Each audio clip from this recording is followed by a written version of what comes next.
and welcome to Obsessive Audio. Eric here. And yesterday, Acustica released their Green 5 Ultra Suite. And I've been playing around with it for a while, a lot of yesterday and some today. This thing is pretty amazing, and I thought I'd just hop online for a bit, do a stream. I haven't done that in a while, so I rejigged everything. Tried to do 4K streaming. YouTube didn't like it, so we're at 2K though. Hopefully the resolution is still pretty good and the sound's still pretty good. Still ironing some things out, so hopefully this is not a total disaster. But anyway, Green 5 Acoustic Audio. This is based on the GML, George Massenburg Labs gear. Their very infamous 8200 EQ, the 9500 mastering version of that EQ, and their uber complex, no one quite understands it yet, DRC, Dynamic Range Controller. Let's take a look at the plugins that you get.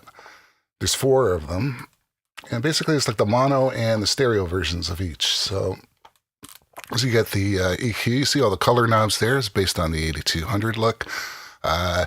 Think about the GML stuff, especially at the time it was groundbreaking. It was the cleanest. This is designed to be completely free, minimal artifacts as possible. No noise, no distortion, minimal phase fuckery. You get the ideas. For critical mastering applications, you just need to change the frequencies. You don't want to mess the sound up too much. So here's your 8200 EQ. The manual calls this the mono version, but obviously it will work on a stereo track in stereo, but you get one set of controls rather than the separate left and right controls, which we'll see on some of the other plugins. Here's the stereo version of that EQ.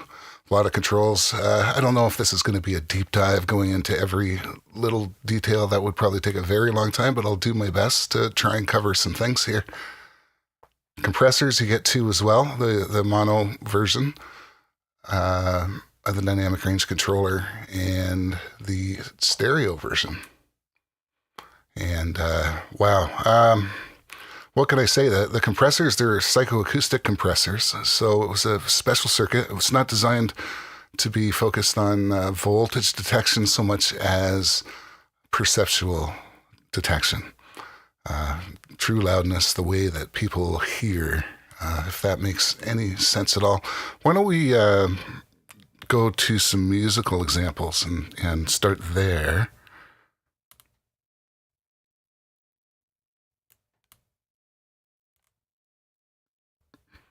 I've got a tune here. It's I did a little work on this. It's a acoustic tune, and it's really clean.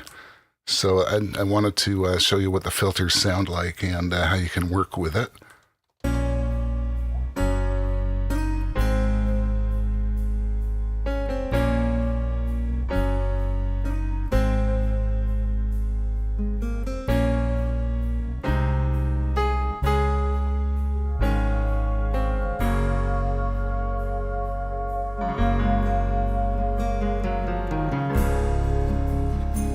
As you can see here, it's very minimal adjustments, like half a dB here and there. I'll bypass it. Off.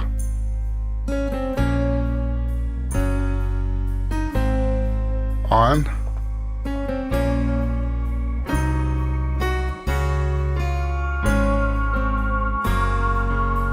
Off.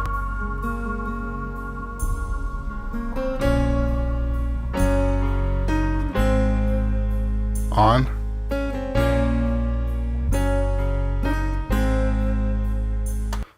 So really subtle. If you're listening on laptops or less than stellar earbuds, you might not even hear much of a difference, but that is the point of this gear. Let's take a look at the controls, and then, because I do want you to hear the filters and I want to play around with them. But right off the bat, you've got on the top here, you've got your presets: load, save, move A into B, copy, paste. If you know the Acustica gear, then I'm sure you are going to be familiar with that. Size options, 1 times, 1.5, or 2 times. You'll have to reload the plugin to change the size, and then it'll be set from then on in. You've got 5 bands here. They're all parametric bands by default, and then the low and the high you can switch to shelves. So you've got your gain here, You've got the bandwidth here, in and off, on and off for all of them on an individual band level, and of course the frequency selection. Input trim here affects the preamp, and it affects the preamp only. So this is a volume compensated adjustment. If you know the Acustica stuff, it allows you basically to run the internals hotter or cleaner. And if you don't have the preamp engaged, this doesn't do anything. So you do have to have the preamp engaged, and you'll get a little bit more harmonics. But again, this gear is not really about the harmonics. You might notice a just very subtle shift with this preamp, but it is definitely not about distortion. It's just sort of a tone it's hard to describe, but there's something subtle that happens, a little bit of a placement of the sound that I did notice. It's there, but it's not like a make or break situation. I did turn it on in this case. What else do we have here? We've got mid, side, or left, right modes. So you could only on this you don't have separate left and right mid side controls. So say I only wanted to affect the mids, you could do that by clicking that, but that would affect the mids. The sides, if you went to hit the sides, that would hit both sides equally, if you get what I'm saying. So mono controls, stereo plugin, mono controls. What else? A clean output level. This is for monitoring down here, left, right, mono, sides, or the change. Let's listen to that actually. Here's the left, right. Let's monitor only the mids, taking out all the side information. Now let's listen to only the sides.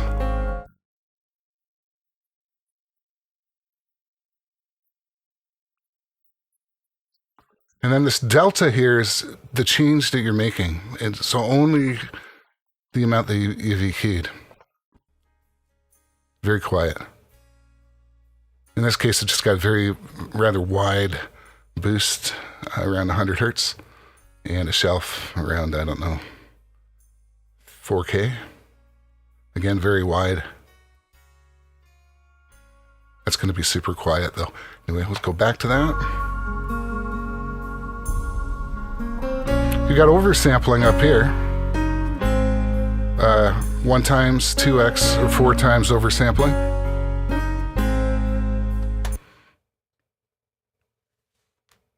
And over here you've got different modes.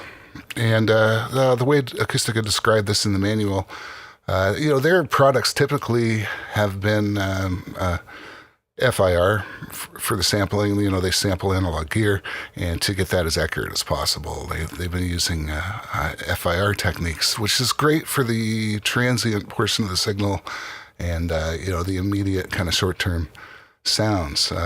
Whereas, as some of you may know, the IIR, infinite impulse response, is much better for the tails, the longer decays of the sound. So they've combined, basically hyper technology, they have combined the two elements to try and get the best out of both worlds. So, and here you can kind of play with what gets emphasized here. Hyper technology is when you load it up, that's the default. This one is still one of the best sounding modes to me, the hyper mode. They do say that if you want the most accurate high end, top end, you would go to digital 2x. And there's an echo mode if you're concerned about CPU, and then straight up digital mode. I do notice subtle shifts when you switch between these modes. So just because it says that the digital 2x is the most accurate high end, that doesn't mean that it might actually sound better in hyper mode. But those are the two that I tend to toggle between. I don't know if that difference is, it just might be too subtle for YouTube's compression to even bother with here, but I do want you to hear what these filters sound like on the EQ too. So why don't I play that track again, and I'm just going to play around with one of the bell curves. Here, you can see here the drag and drop. This is relatively new Acustica. relatively new Acustica feature on their plugins. They didn't have this a few years ago. And they've been working on it. It's way smoother now. So you drag your curves just like a standard, like a fab filter or something. You can use your scroll wheel or or the 2-finger scroll on a touchpad to do the bandwidth. Down here, and I love this, it's got the keyboard with all of the notes. Super cool if you're trying to find a note or bring a note out, or you're trying to tune your drums to the key of a song or whatever. Really great. One thing I noticed about this plugin too also is you'll see that the spectral analyzer, it's really easy to work with. I don't know how they've done it here, but in a lot of other EQs, it just seems to move too fast or something. You got to mess around with the ballistics. I feel like this is giving me a good window into what the frequency content is. Let's play with the filter though. This is as narrow as it goes. But the beauty, I think, with this unit happens when you go wider. For boosts. Cuts, it's a different story. Cuts, narrow is really good on this. Oh, that's outside of the range.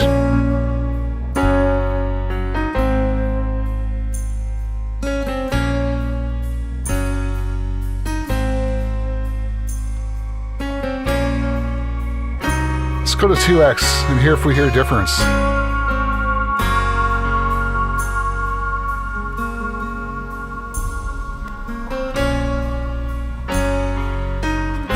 Hear that change? It's tighter. Let's go back.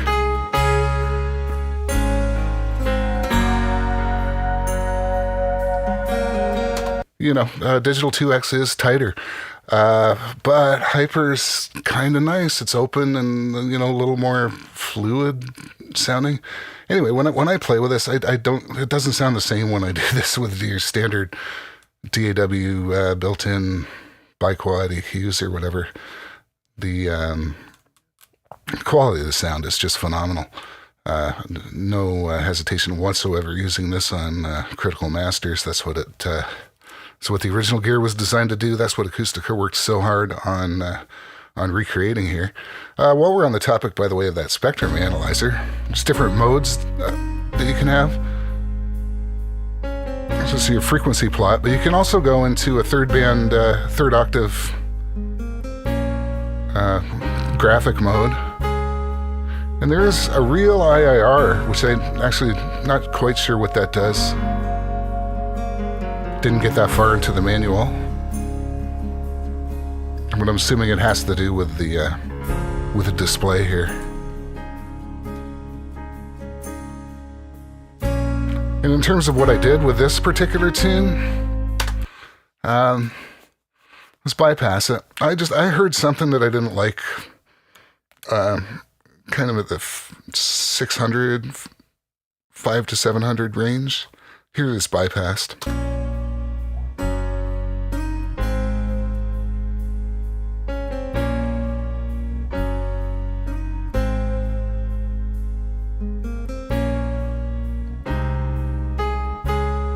I think it was here where I kind of figured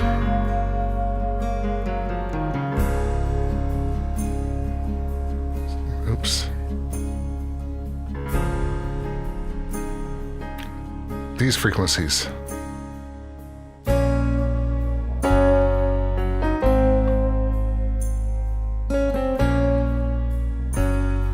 That was kind of like the only thing I thought was wrong with the song. It just had too much of that going on. So, I mean, the first instinct might be, let's turn some of this other stuff off. First instinct might be, oh, well, let's just attack that frequency, right? But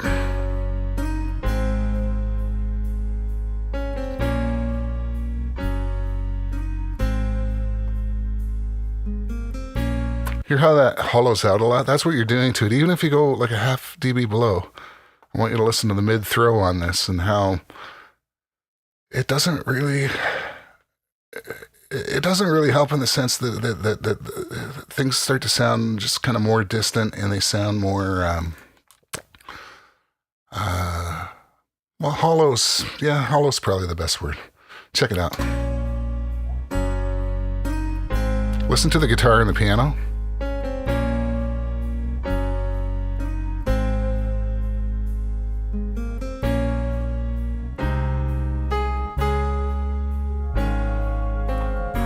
If you hear that lost impact, I mean, we can go narrower with it, but the problem is not a narrow problem. It's a wider band where that frequency range is just too much. So, but we can try to cut it narrowly. Narrow.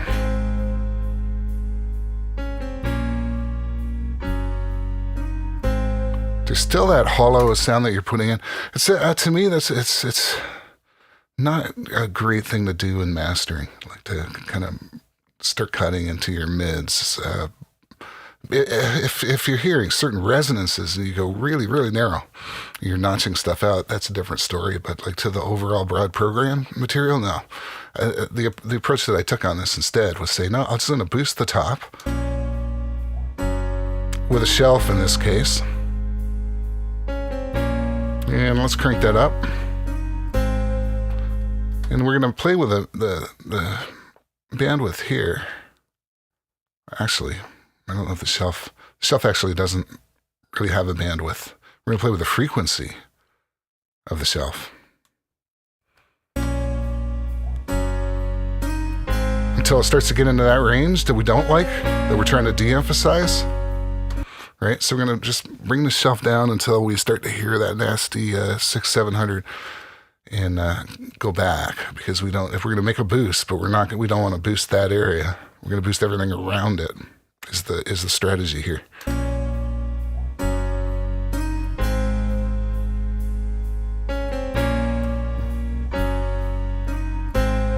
That's definitely too far.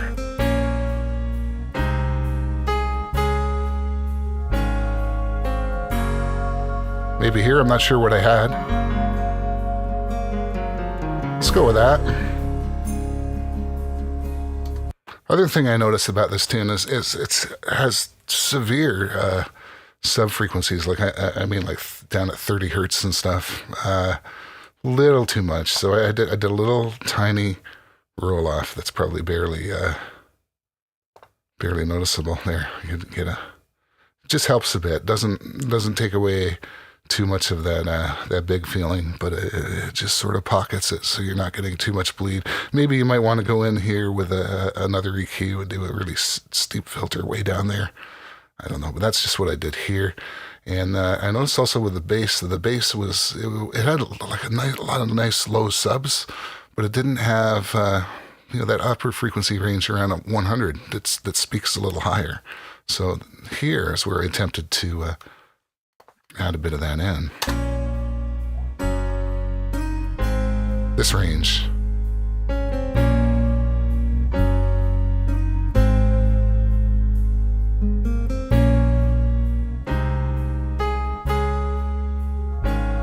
Mainly listening to the bass. And again, the other thing that just like with the high shelf, and this time I am going to play with the bandwidth. Just to adjust that bandwidth so that it's not, I like it wide, but I don't want it so wide that it starts picking up that stuff we're trying to get rid of around 500-600. So if we got it as wide as possible.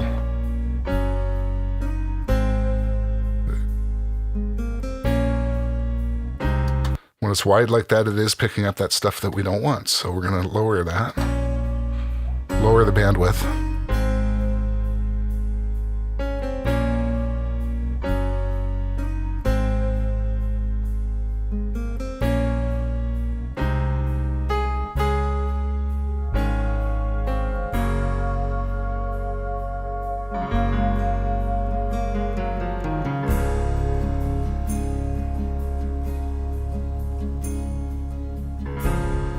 It's probably pretty good. Now we'll take that down. And again, we're just going to give it like a half dB.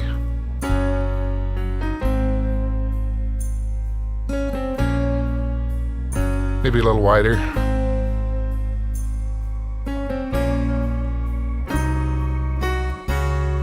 too wide.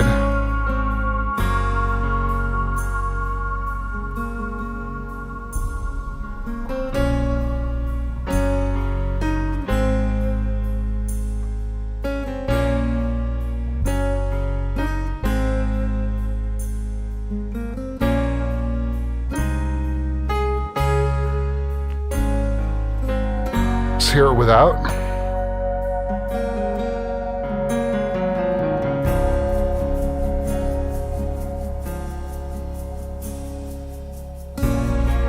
Forgot to mention there's a bypass right here to make things easy, make life easy.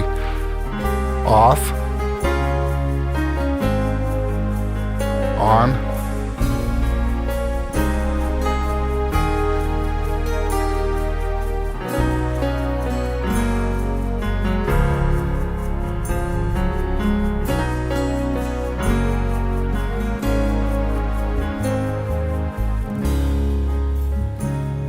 Off.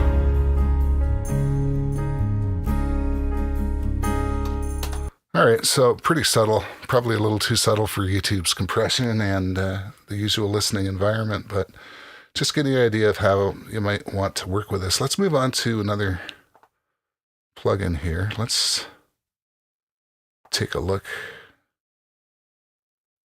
Do we want to do this? No, why don't we go for the big guy here on the compressor and see if we can tackle some of these controls quickly anyway. So along the top, the presets, size. What's important to mention about this compressor and the original dynamic range controller is that there's two gain reduction circuits. There's a fast and a slow. They work in conjunction and in tandem with each other. When you adjust one, the other one adjusts. It's part of this idea of perceptual gain reduction. And it makes the unit incredibly flexible.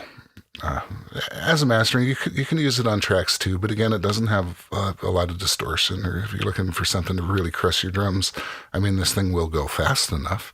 It'll almost act like a clipper, but it's not quite the what we're used to hearing, say, from an 1176 or something like that. That's a different animal.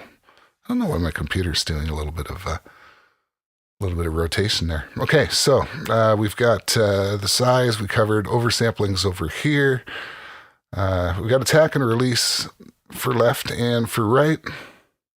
Also on this particular unit, first thing I'll usually do is hit the control lock down here, which slaves the right side to the left side. And I'll turn that on. And what I mean by that is that the left side is going to act as your master controller on this compressor. So when I turn the left, the right will move accordingly. And a lot of the times, the converse is true. Moving the right will affect left, but on some things it doesn't, right? Like if I turn slow off here, it'll turn slow off on that side. I'll turn it back on. But if I turn slow off here, it does not turn slow off on the left side. That's something to keep in mind when using this unit. That's pretty important. Control lock, use this side as the master adjustments, and then any differences might come from here. Let's go over these. We got left-right mode or MS mode, the fast and the slow gain reduction circuits on and off. Input trim, same deal. It affects the preamp, which is switchable here, and only the preamp. If you haven't engaged the preamp, then you're not going to get much any effect. It's really only to control the harmonics from the preamp and run the internals a little hotter. You get. Or is that actually true? Wait a minute, that was true of the EQ. Let me check out something here for a minute before I just start talking shit. Let's turn it on, that helps. Start digging in a bit.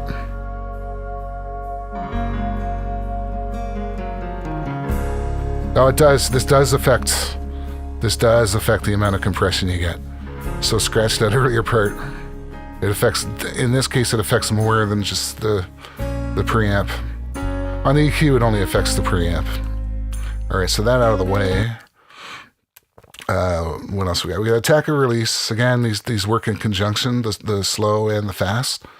So they share attack and release controls. The manual gives you the actual milliseconds of the attack and the release, which are pretty. They're not. In this mode here with everything engaged, they're not like super fast. They're for mastering. They're going to let your transients through. However, if you turn off the slow part, the fast now becomes 30 times faster, and this thing gets super fast. Why don't we grab a beat here so you can hear what I'm talking about, how fast you can get on this if you want to.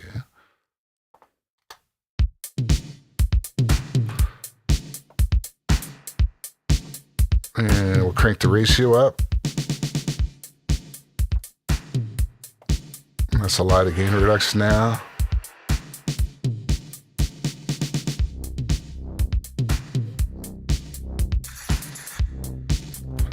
Now let's move this attack down and the release down.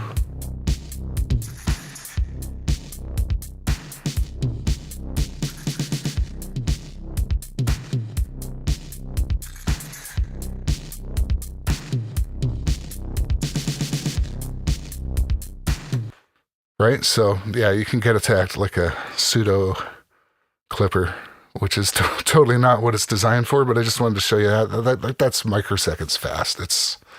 It's ridiculously fast if you need that. But again, the beauty of this is I don't think exists in that mode, right? Let's get a little more reasonable here. All right, so attack and release for both your fast and your slow. You've got your ratio for the fast, ratio for the slow, threshold for the fast, threshold for the slow, makeup for the fast, makeup for the slow, and a mix between fast and slow, like in terms of mixing the dry and the wet. So you can mix dry or wet into either of those. But there's also a way to blend between the two here, between fast and slow. So you get your, let's try something. Let's set up a fast. Let's go all the way to fast.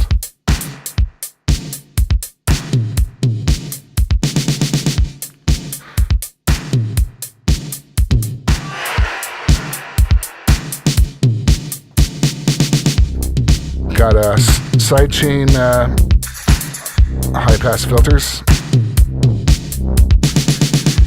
Now it's just ridiculously too loud. Let's turn the makeup down. Here I'm kind of using it. I don't know. I never really quite understood everything this could do, but I'm getting better at it. Green 4 came out a few years ago. We did a Mixer System review of that as well.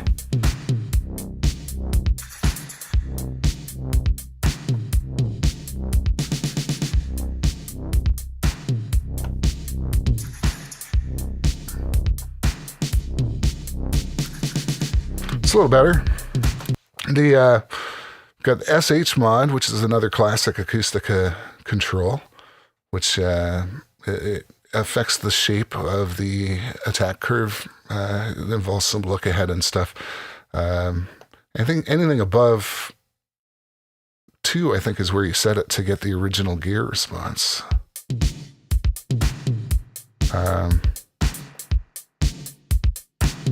So you can give it more attack or, clamp down even farther.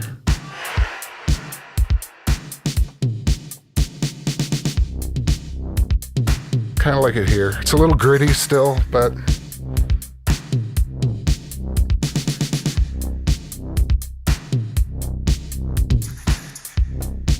let's work on the slow a little bit here.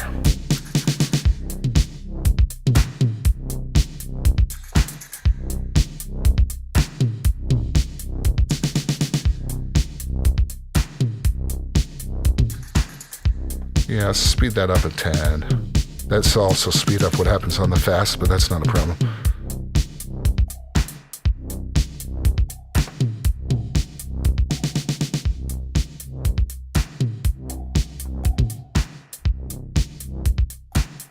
don't mind that. Let's hit this mix knob again, the blend. Let's go over it fast.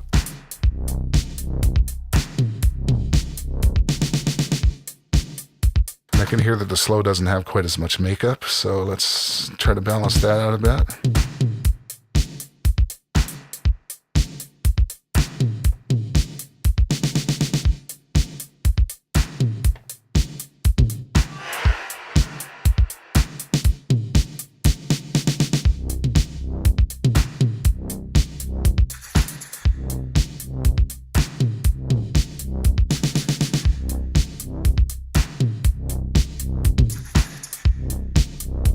Right in the middle here.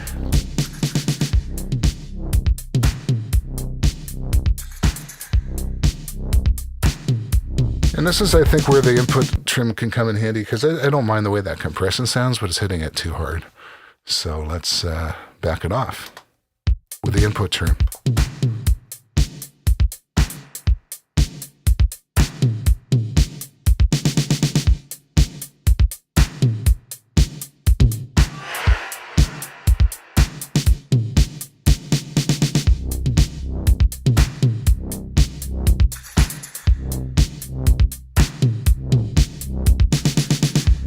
The bypass down here. Let's hear it bypassed.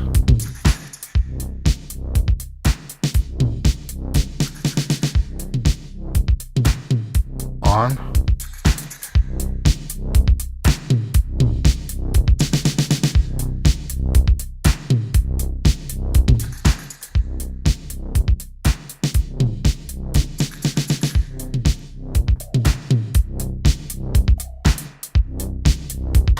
Anyway, so yeah, a clean way definitely to control your dynamic range and get a bit more volume out of it. Different from other compressors that you might try to use or brick wall limiters. We haven't even touched all the controls here. The metering, it's a peak meter here. You got a loudness unit meter here, right? Your EBU R128 loudness units, full scale, LUFS. You got while we're on that, we got 3 different modes, so you can look at the integrated LUFS, the momentary LUFS, or the short-term LUFS. You can reset the meters, especially if you're doing integrated and you want to just check a section. You don't want the work you've done before to affect it, so you could reset it. You could turn the meters off. Still shows you gain reduction though.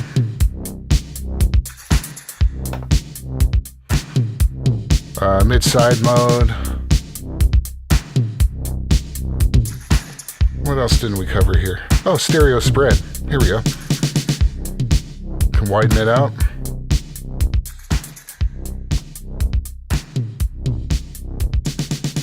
Put those drums way in the back.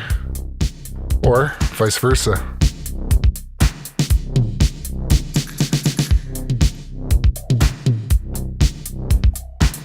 Nice tool to have. Let's give it a little bit. That sounded okay to me. I'm not sure if this is located before or after the compressor, but it might be in the manual somewhere. Stereo link, so you can link the detectors. Or unlink them between the left and the right, or if mid-side if you have it in mid-side mode. Pan, that's self-explanatory. I don't know why we needed to do that. Got the fast mixes, blend.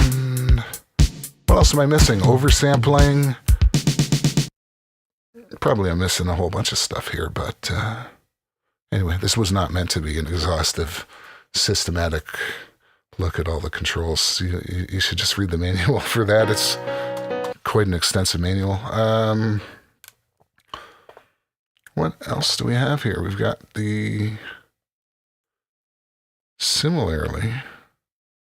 So I know I missed some stuff on here. Similarly, you've got your integrated momentary or short-term LUFS meter here. But notice in the middle here, instead of like on the compressor, you've got your gain reduction. Here you've got your LRA, which is like your loudness range analyzer. So if I turn this on, LRA is pretty cool. It will tell you the difference between the quiet and the loud parts. is probably the best way to describe it. It's a thing. Look it up, LRA. If you see on analysis plugins, they have like your histogram, your dynamics histogram that sort of follows the song and the different parts and how loud they are compared to one another. That's what this meter here is based on. I don't imagine we're going to see much difference on a loop that just keeps going. We might see some difference here on this. Let's go to this part here, maybe. We might see some difference on a song, on the acoustic song.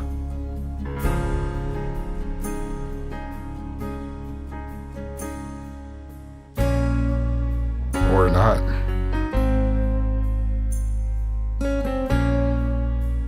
Yeah, it changes a bit. Anyway, something to look into, to play with.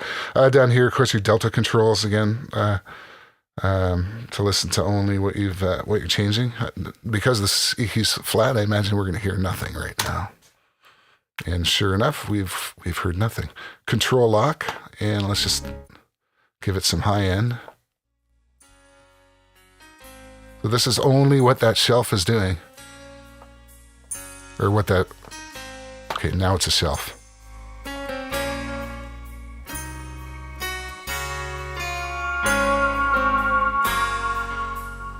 Hear how wide it really is.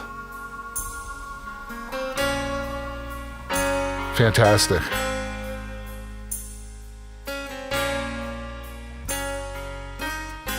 Let's see, I was listening again for that 600. Right there.